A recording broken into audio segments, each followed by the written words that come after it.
Hey guys, what's going on? It's djTLM. You're watching djTLMtv. Time for a Q&A video while I'm chilling in the sun in the middle of winter. Wow. Now today's question is all about dealing with the behavior of event managers or promoters, and this stems from a question that I received from a DJ who wants to remain anonymous, and he wrote me a long email. I'm not going to read the email because it's too long, and if I read it, probably people that you know from your town are going to know it's you. So I'll just sum it up.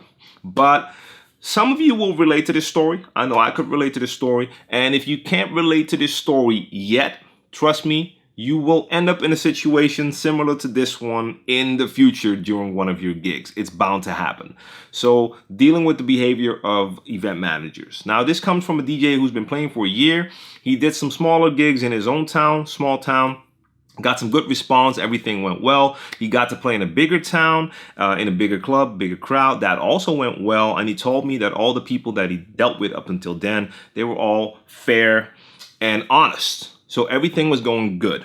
Then he got booked by a different event manager to play at a party, and they agreed on a time that was 11 to 12, so 1 hour for 150 local currency. So the night before, the event manager told him he needed him to play 2 times, 2 hours. Now this happens. It's happened to me before as well. And what happens is one of the other DJs probably canceled. So that event manager has a time slot that he needs to fill. Now he can book a new DJ, or he can take one of the DJs that's already booked and ask them to play for a second hour.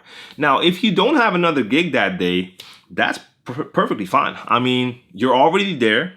You need to be compensated for that hour, so they need to pay you for that hour, of course. So you'll make twice the money and you're already there. So in my opinion, there's no problem there.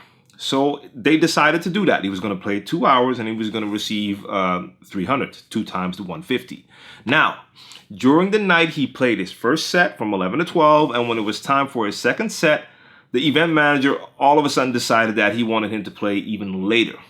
Now, in this case, he couldn't play later because he had an appointment the next morning. He had to drive for a couple of hours, so he couldn't do that. So they could not work that out. So he only did his first set, but the event manager only paid him 100 instead of 150.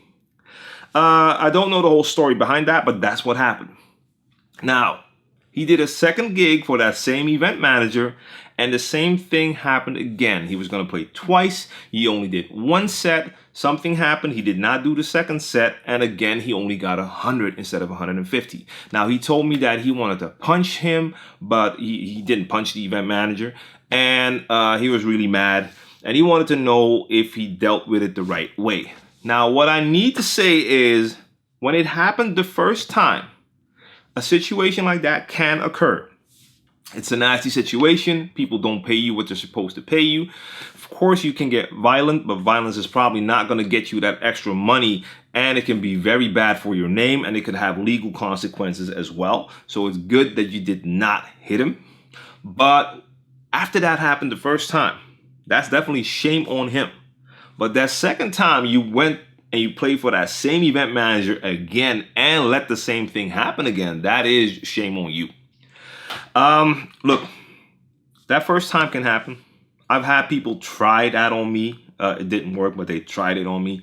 But if something like that occurs with an event manager and you decide to even play for him again, you need to make sure that you take steps that will secure your part of the deal.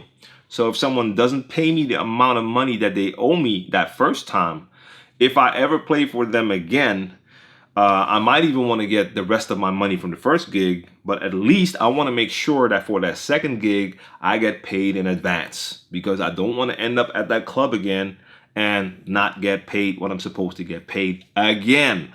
It would always be a good thing to secure your part of the deal, and getting paid in advance is the most wonderful thing, because then you can go to a gig and not have to worry about money. But unfortunately, in a lot of music scenes, especially hip hop and R&B scene in this country and probably in some other countries as well, is not as developed as some of the other music scenes.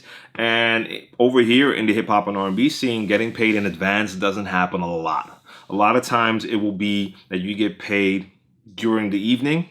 So in the past, I used to get paid after my gigs a lot. Now, if I ever have gigs where I decide to be paid on the night, because that's the best option.